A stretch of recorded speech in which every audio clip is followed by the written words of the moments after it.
Good afternoon students. तो कैसे हैं आप सब। मैं साहिल रावत, आपका इंग्लिश मेंटोर, स्वागत करता हूं आपका आज की क्लास में। तो चलते हैं बच्चों क्लास की तरफ।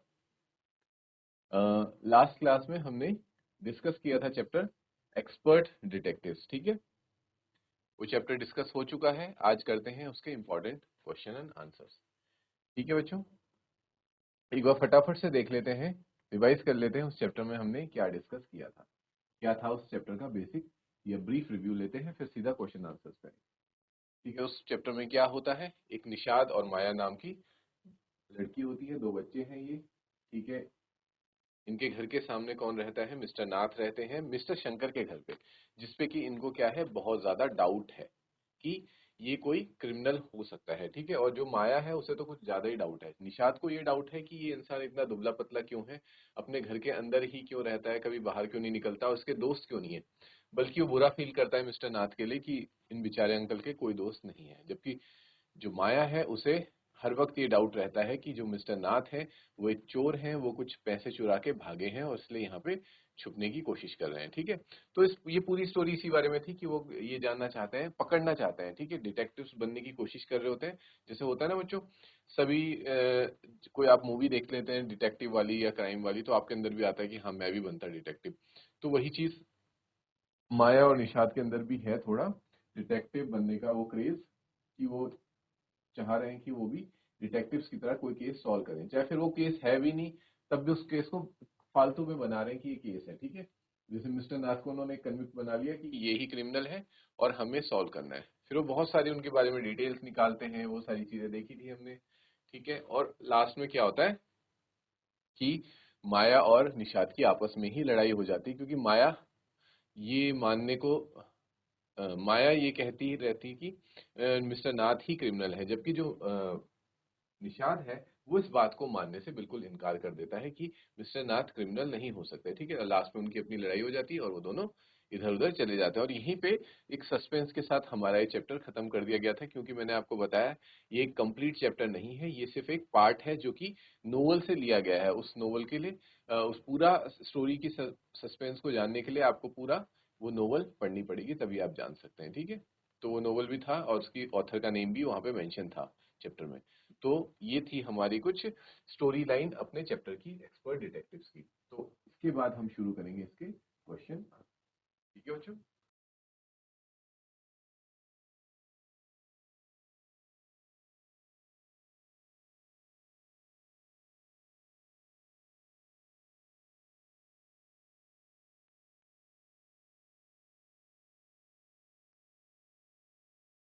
बच्चों आपका फर्स्ट क्वेश्चन है, जिसे आप अपने कॉम्प्रिहेंशन चेक में देख सकते हैं। अपनी बुक ओपन कीजिए, उसके कॉम्प्रिहेंशन चेक में जाइए। आपका फर्स्ट क्वेश्चन जो है, what did Nishad give mister Nath and why.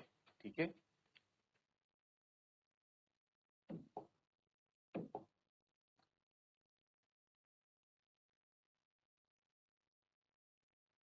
What did Nishad give mister नाथ,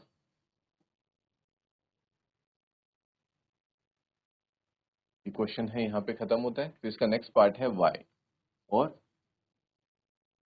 क्यों। मतलब निषाद ने मिस्टर नाथ को क्या दिया, ठीक है, और किस लिए दिया, ये आपका क्वेश्चन है। ठीक है, तो देखते हैं बच्चों इसका आंसर। ठीक है, Nishad give a bar of chocolate to mister Nath था या फिर Nath, because he thought that mister Nath was poor and starving. ठीक है, सबसे पहली बात तो क्वेश्चन का जो फर्स्ट पार्ट का आंसर है वो ये है कि निषाद ने मिस्टर नाथ को क्या दिया, a bar of chocolate, a bar of chocolate दिया। ठीक है, और क्यों दिया, because he thought that mister Nath was poor and starving, क्योंकि उसे ऐसा लग रहा था कि जो मिस्टर नाथ है वो बहुत ज्यादा गरीब है और वो भूख से मर रहे हैं। ठीक है, गरीब क्यों लगा, क्योंकि वो ना तो कहीं पे काम करने के लिए जाते थे और पूरा दिन भर घर पे रहते थे। ठीक है, तो उसे लगता था शायद इनके पास कोई जॉब नहीं है, ये घर पे ही रहते हैं, तो हो सकता है ये गरीब हो, इनके पास पैसे की कमी हो। ठीक है, और इसीलिए ये भूखे मर रहे हैं और इसीलिए ये इतने ज्यादा कमजोर हो रखे हैं। ठीक है बच्चों, तो यही रीजन था। उसने जाकर के उनका डोर नॉक किया और नॉक करने पे जब मिस्टर नाथ बाहर आए तो निषाद उनके हाथ में एक चॉकलेट का बार दे देता है और वहां से चला जाता है। ठीक है बच्चों, तो ये था आपके फर्स्ट क्वेश्चन का आंसर। इसको नोट डाउन कीजिए, फिर बढ़ते हैं हम नेक्स्ट क्वेश्चन की तरफ।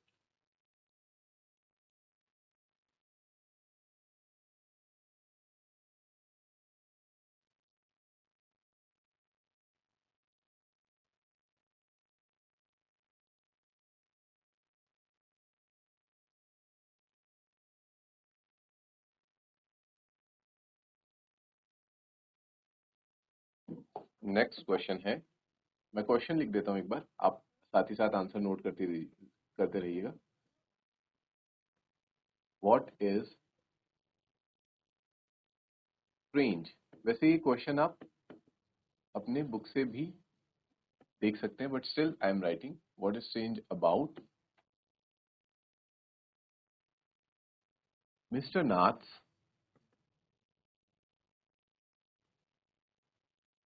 संडेज?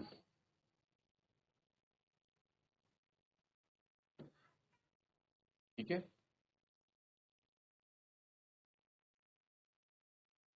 तो हमारा क्वेश्चन है कि मिस्टर नाथ के जो संडेज होते हैं ना, वो थोड़े बहुत स्ट्रेंज क्यों हैं दूसरों के संडेज से। ठीक है, ये बताना है आपको। तो देखिए बच्चों, आपने देखा था जैसे आम लोग होते हैं, उनके संडे में वो क्या करते हैं, उस दिन रेस्ट करते हैं। ठीक है, या फिर मार्केट जाते हैं, या फिर घर का कोई छोटा मोटा काम होता है उसको करते हैं, और गेस्ट उनके यहाँ आते हैं। ठीक है, या फिर वो गेस्ट के यहाँ जाते हैं संडे को। यही हमारा डेली रूटीन होता है। और बच्चे होते हैं वो अपना होमवर्क वगैरह वगैरह कंप्लीट करते हैं, गेम्स वगैरह खेलते हैं और खेलने के लिए जाते हैं, इधर उधर कहीं घूमने जाते हैं। और संडेज को मोस्ट प्रोबेबली क्या ही होता है कि लोग बाहर पिकनिक प्लान करते हैं और अपनी फैमिली के साथ पिकनिक में घूमने जाते हैं। ठीक है, घर पे तो मोस्टली कम ही रहते हैं संडे को। तो लेकिन मिस्टर नाथ के साथ क्या था? On every Sunday mister Nath was with a tall fair stout man wearing spectacles in his room who used to talk a lot unlike mister Nath. तो इसका आंसर आप ऐसे लिखेंगे कि संडे को मिस्टर नाथ हमेशा, हर संडे को, ये फिक्स था, मतलब ये रिचुअल था उनका, कि वो एक लंबा गोरा आदमी उनके घर में आता था। ठीक है, जिसने चश्मे पहने रहते थे, और उसके साथ वो रूम में क्या करते थे, वो लंच करते थे साथ में हमेशा। ठीक है, क्योंकि और दिन हमेशा क्या होता था कि मिस्टर नाथ सिंगल इंसान के लिए लंच मंगाया करते थे रमेश से, लेकिन सिर्फ संडे को दो लोगों का लंच आता था। और जो दूसरा व्यक्ति था, टॉल व्यक्ति था चश्मे वाला, वो बहुत ज्यादा बात करता था, ही वॉज वेरी टॉकेटिव। जबकि अनलाइक मिस्टर नाथ, अनलाइक मिस्टर नाथ का मतलब ये है कि जो मिस्टर नाथ थे वो बहुत कम बोलते थे, जबकि वो जो चश्मे वाला व्यक्ति था वो बहुत ज्यादा बोला करता था। ठीक है बच्चों, तो इस आंसर को आप नोट कीजिए।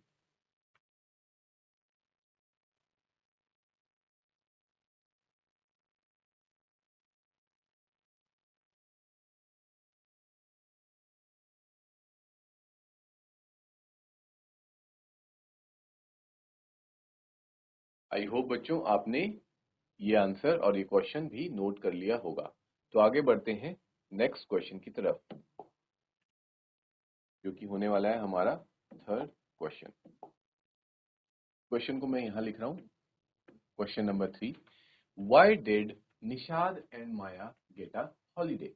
ठीक है, why did Nishad and Maya get a holiday?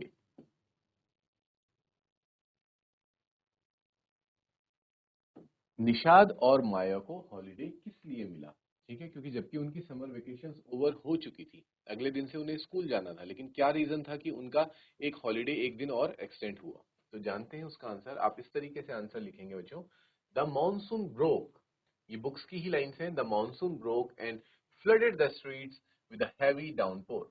ठीक है, उसी रात मॉनसून आ गया था, जिस वजह से जो स्ट्रीट्स थी ना, सड़कें थी, वो फ्लडेड हो गई थी। फ्लडेड मतलब पूरी तरह से पानी से भर गई थी, क्योंकि बहुत ज्यादा बारिश हुई थी।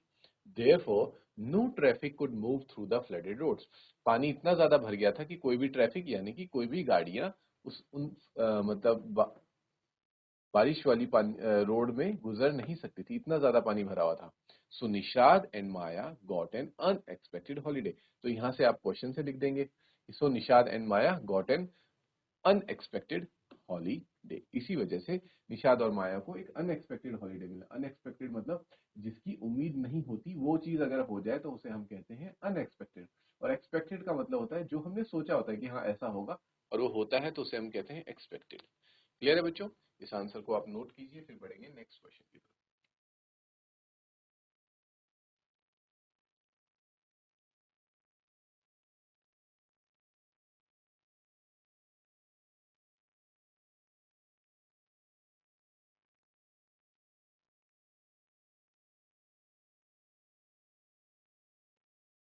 ठीक है बच्चों, तो जो आपका नेक्स्ट क्वेश्चन है वो ये कहता है, मैं रिसाइट कर रहा हूं आपके लिए। What does Nishad find out about mister Nath from Ramesh? यानी कि अ, निषाद को मिस्टर नाथ के बारे में रमेश से क्या क्या इंफॉर्मेशन मिली, ये हमें बताना है इस क्वेश्चन में। ठीक है, और आगे कहा गया है arrange the information as suggested below. ठीक है, अब वो क्या इंफॉर्मेशन है कि व्हाट ही ईट्स। ठीक है, व्हाट ही ईट्स में आप बताएंगे कि वे क्या खाते थे, उनका खाना किस प्रकार का था, आपको इस बारे में बताना है। ठीक है बच्चों, और नेक्स्ट है व्हेन ही ईट्स, वो कब खाया करते थे खाना। ठीक है, व्हाट ही ड्रिंक्स, वो क्या पीते थे, and when and how he page. ठीक है, ये चार चीजें आपको बतानी है।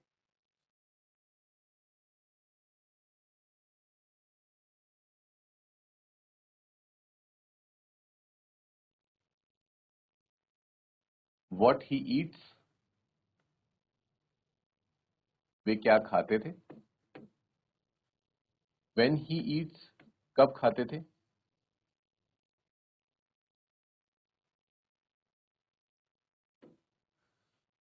व्हेन ही ड्रिंक्स या व्हाट ही ड्रिंक्स, वो क्या पीते थे।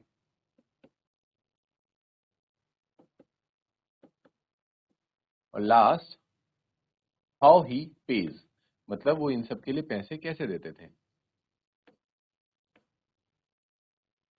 क्लियर है बच्चों? ये चार पार्ट है, इनका आंसर हम देंगे।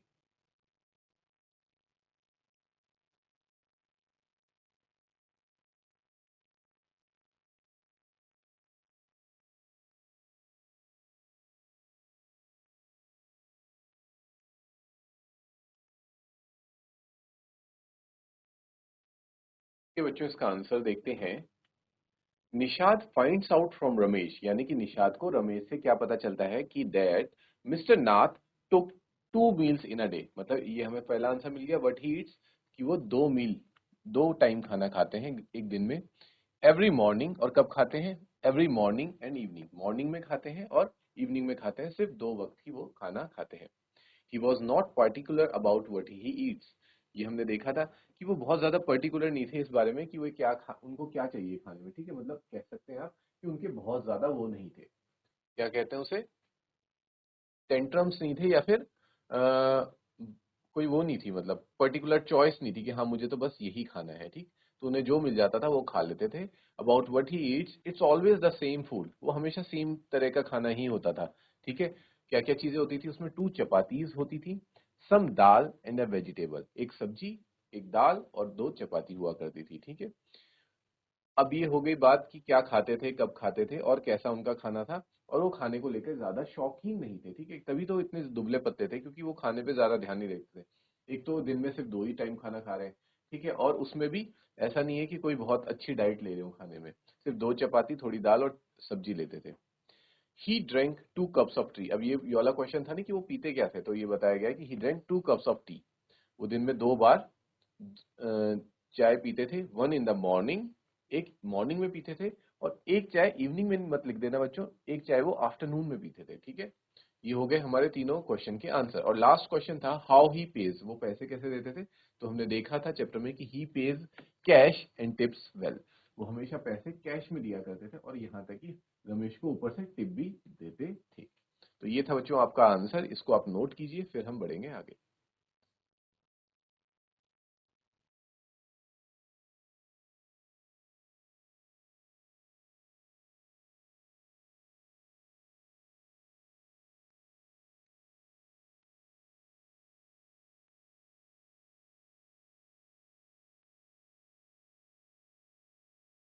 आई होप बच्चों आपने नोट कर लिया होगा, तो आगे बढ़ा जाए नेक्स्ट क्वेश्चन की तरफ। ठीक है, नेक्स्ट जो क्वेश्चन है हमारा वो कुछ इस प्रकार है. Next question is,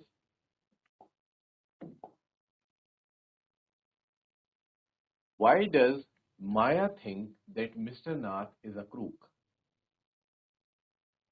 Why does Maya think that Mr. Nath is a crook? माया ऐसा क्यों सोचती है कि जो मिस्टर नाथ है वो एक क्रूक है, यानी कि क्रिमिनल है. ठीक है बच्चों, ये है हमारे क्वेश्चन का फर्स्ट पार्ट. इसका सेकंड पार्ट है, वो कहता है कि who does she say the Sunday visitor is?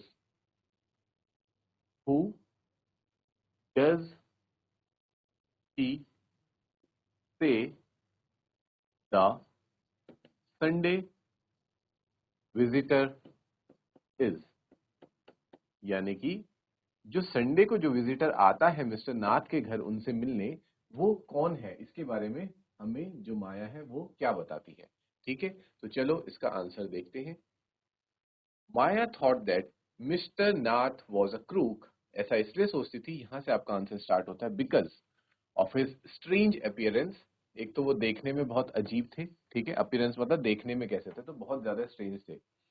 And he did not work, और वो कोई काम नहीं करते थे. ठीक है, इतने बड़े थे वो, फिर भी कोई काम नहीं करते थे, दिन भर अपने रूम में रहते थे, तो इस वजह से उसे डाउट होता था. He never talk to anyone at Shankar house though he had been living there for more than a year. वो 1 साल से ज्यादा हो गया था उनको शंकर के घर में रहते हुए, फिर भी उन्होंने आज तक किसी से बात नहीं की थी. ठीक है, तो ये भी अपने आप में एक बहुत बड़ा डाउट करने वाला रीजन था, क्योंकि अगर आप नए नए हैं किसी जगह पे तो आप बात नहीं करते तो ये समझ आता है, लेकिन आपको वहां रहते हुए 1 साल हो गया और आप किसी से भी बात नहीं करते, तो this definitely creates a doubt. He had scars on his face, which, according to Maya, must have been the burn scars which would have got when police had set his house on fire. उसके चेहरे पे क्या थे? दूसरा कारण कि उसके चेहरे पे बहुत सारे दाग थे, स्कार्स थे. और जो माया के अकॉर्डिंग ये थ्योरी थी माया की, कि उसे ये दाग कब लगे होंगे, जब उसे पकड़ने के लिए पुलिस आई होगी, उसने पुलिस ने उसके घर को घेर लिया होगा चारों तरफ से और वो बाहर नहीं निकल रहा होगा, तो पुलिस ने उसके घर पे क्या कर दी होगी, आग लगा दी होगी, और उसी आग से, आग के चपेट में आके उसके चेहरे पे वो सारे घाव या फिर वो कह सकते हैं हम निशान बन गए हैं. ठीक है. More over he did not receive any letters and had only one visitor to visit him. और उसके ऊपर एक डाउट करने वाली बात ये भी थी कि उसको कोई लेटर्स नहीं लिखता था, यानी कि उसको कोई लेटर्स नहीं आते थे उसके लिए, और उसका कोई दोस्त भी नहीं था, सिर्फ एक ही विजिटर आता था उससे मिलने. ऐसा कैसे हो सकता है कि आपसे सिर्फ एक ही इंसान मिलने आए, ठीक है, जो हर संडे को उससे मिलने आया करता था. She said that Sunday visitor. अच्छा, ये तो हो गया बच्चों आपके फर्स्ट पार्ट का आंसर कि why does Maya think mister Nath is a crook. Maya को क्यों लगता था, इन सभी कारणों की वजह से लगता था माया को कि मिस्टर नाथ एक क्रिमिनल है. अब सेकंड पार्ट का आंसर कि माया ने जो संडे विजिटर था ना उसके बारे में क्या बताया, तो देखो उसका आंसर ये है. She said that the Sunday visitor must be his accomplish. उसने ये कहा था कि जो संडे को विजिटर आता है वो और कोई नहीं बल्कि उसका, कह सकते हैं हम, पार्टनर है, पार्टनर इन क्राइम. ये दोनों मिलकर क्राइम को अंजाम देते हैं, पार्टनर इन क्राइम है. ठीक है.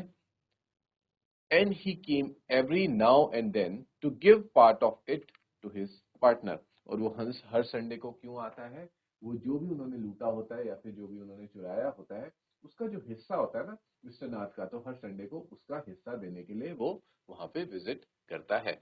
ये हमें बताया माया ने. ठीक है बच्चों, तो क्लियर हो गया आपको ये आंसर कि माया मिस्टर नाथ को गलत क्यों समझती थी और संडे विजिटर के बारे में माया ने हमें क्या बताया. तो फटाफट से आप इस आंसर को नोट कीजिए, फिर हम बढ़ेंगे आगे.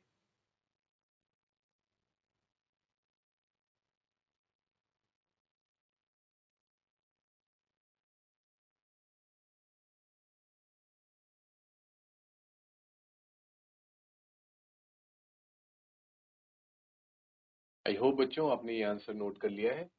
तो इसी के साथ बढ़ते हैं हम आगे अपने नेक्स्ट क्वेश्चन की तरफ. ठीक है, तो नेक्स्ट क्वेश्चन क्या कह रहा है, डज निषाद एग्री विद माया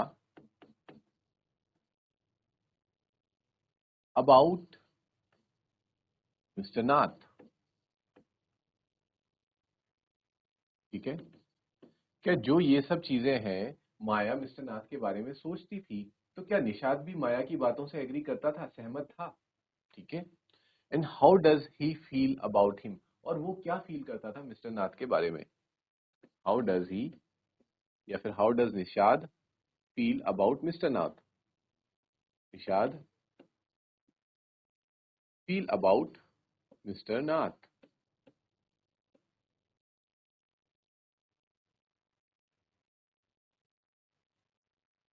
ठीक है बच्चों,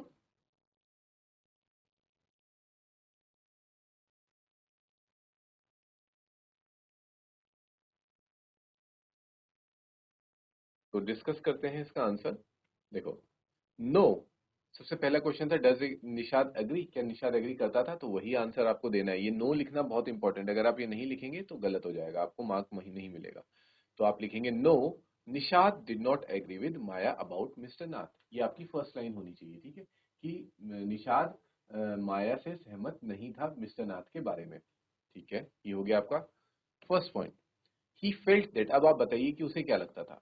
ही felt that he must be so lonely and wanted to have friends. उसे ये लगता था कि मिस्टर नाथ कितने ज्यादा अकेले हैं, लोनली मीन्स अकेले, और वांटेड टू हैव फ्रेंड्स, और वो भी चाहते हैं कि उनके भी दोस्त बने। ठीक है, he said that he was not a criminal, वो ये कहता है कि वो क्रिमिनल नहीं है, because he was so thin and looked poor and starving. क्योंकि उसे ऐसा लगता था कि देखो, क्रिमिनल कोई होगा तो वो तो, क्रिमिनल्स कैसे होते हैं, हट्टे कट्टे और खूब स्ट्रांग होते हैं, ठीक है, लेकिन जो मिस्टर नाथ हैं वो तो देखने में कैसे लगते हैं, बिल्कुल पतले से। ठीक है, लुक्ड पुअर, देखने में गरीब लगते हैं, क्योंकि जो क्रिमिनल होगा या फिर जो क्रूक होगा, जो पैसे चुरा के भागा होगा, तो कहीं से भी गरीब तो लगेगा नहीं। वो तो उन पैसों को खर्च करेगा और खूब मतलब कह सकते हैं आप ऐश करेगा। लेकिन वो कैसे लगते थे, वो बिल्कुल थिन थे, पतले थे, गरीब लगते थे और स्टार्विंग, और ऐसा लगता था जैसे भूख से मर रहे हो, उनको खाना भी मिल नहीं रहा हो, तो ऐसा लगता था। तो ये सारे रीजंस थे जिस वजह से निषाद को कभी भी बिलीव नहीं होता था कि मिस्टर नाथ भी क्रिमिनल हो सकते हैं। ठीक है, ऊपर से बल्कि उसको दया आती थी, मिस्टर नाथ बेचारे इतने अकेले हैं, उनके पास कोई दोस्त भी नहीं है, और इसी रीजन से वो मिस्टर नाथ का दोस्त बनना चाहता था। He argued with Maya that he cannot be a bad man if he gave Ramesh such generous tips। देखो, इस बात पे भी हमने चैप्टर में देखा था कि माया से लड़ता है कि अगर वो एक बुरे व्यक्ति होते, अगर if he would have been a bad man, तो वो कभी भी रमेश को टिप्स नहीं दिया करते। ठीक है, वो पैसे नहीं देते उसको जेनरस टिप्स, क्योंकि वो रमेश पे दया करके कि भाई रमेश इतना अच्छा वेटर है, उनके लिए खाना ऊपर रूम तक लेके आता है, तो उसको टिप्स दे दिया करते थे। तो ऐसा कोई एक अच्छा व्यक्ति ही कर सकता है, कोई बुरा व्यक्ति ऐसे काम नहीं कर सकता, ऐसे जेनरस वर्क। तो इसलिए निषाद कभी भी एग्री नहीं करता था अपनी सिस्टर माया के साथ मिस्टर नाथ के बारे में। ठीक है, तो ये आपका आंसर है, इसे आप नोट कीजिए बच्चों। फिर बढ़ते हैं हम आगे।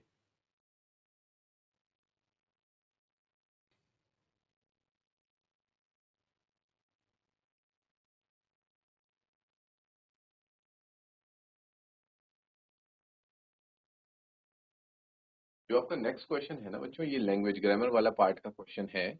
ठीक है, इसमें क्या हो रहा है, हर सेंटेंस में टिप यूज हो रहा है। अब जो टीआईपी टिप वर्ड बना है, ठीक है, उसमें सिर्फ क्या है, ये 3 लेटर से मिलके बनता है टिप। ठीक है, लेकिन इसके बहुत से मीनिंग हो सकते हैं और वही हमें देखने हैं। ठीक है, तो जो हमारा फर्स्ट सेंटेंस है, फिंगर टिप्स, अगर हम कह रहे हैं फिंगर टिप्स, तो उसका मतलब होता है जो हमारी फिंगर्स है उनका एंड। ठीक है, उनका एंड, तो उसे बोलेंगे the end of one's fingers, fingers के जो एंड है जहां पे हमारा नेल्स होता है उसे बोलते हैं हम फिंगर टिप्स। सेकेंड है the tip of your nose, तो the tip of your nose क्या होती है, the pointed end of your nose, जो नोज का ये जो पॉइंटेड एंड है ना, ठीक है, यहाँ पे इसको बोलते हैं tip of the nose. Next आता है tip the water out of the bucket, इसका मीनिंग क्या होगा, tip the water out of the bucket का मतलब होता है एम्प्टी अ बकेट टिल्टिंग, मतलब उस बकेट को खाली करो, बाल्टी को खाली करो, पूरा उड़ेल के, पूरा खाली कर देना, उसको कहते हैं tip the water out of the bucket. Next है have something on the tip of your tongue. ठीक है, have something on the tip of your tongue, अपने टिप ऑफ द टंग में कुछ होना मतलब be about to say something. हम कई बार कहते हैं ना कि मैं बस कुछ बोलने वाला ही था, मेरे मुंह तक बात आके रह गई, तो वो कहते हैं टिप ऑफ द टंग तक बात आई और वापस चली गई। तो यहाँ पे भी टिप का यूज होता है। Tip the boat over, make the boat overturn, यानी कि हम कहते हैं ना बोट को उल्टा कर दो, जैसे बोट है तो उसको उल्टा दो, तो उसको कहते हैं tip the boat over. Tip him a rupee, give him a rupee to him to thank him. जो ये वाली टिप हो गई, जैसे मिस्टर नाथ रमेश को दिया करते थे, है ना, खाना खाने के बदले जो टिप देते थे, तो एक टिप वो भी होती है। The tip of the bed, tip of the bed क्या होगा, मतलब जो बेड का एंड है उसको हम टिप कहेंगे। The police were tipped of, ठीक है, पुलिस वर्ड टिप्ड ऑफ, एक टिप यहाँ पे भी यूज होती है कि पुलिस को पहले से ही इंफॉर्मेशन दे दी गई ना, तो उसे भी टिप बोलते हैं। ठीक है, जैसे पुलिस को जो उनके वो होते हैं ना, क्या बोलते हैं, खुफिया वो सोर्सेज होते हैं जहां से कि उनको इन्फॉर्मेशन मिलती है क्रिमिनल्स के बारे में, तो उसे भी क्या कहते हैं कि पुलिस को एक टिप मिली, तब जाके उन्होंने वहां पे रेड रेड डाली या फिर क्रिमिनल्स को पकड़ा, तो दैट इज ऑल्सो टिप। तो देखा होगा आपने बच्चों, टिप को, टिप जो एक वर्ड है उसको कितने तरह तरह के डिफरेंट सेंटेंसेस में हम यूज कर सकते हैं। तो इसी के साथ बच्चों हमारा ये चैप्टर यहाँ पे खत्म होता है। नेक्स्ट क्लास में मिलेंगे एक नए चैप्टर के साथ। Till then take care, thank you, have a good day बच्चों।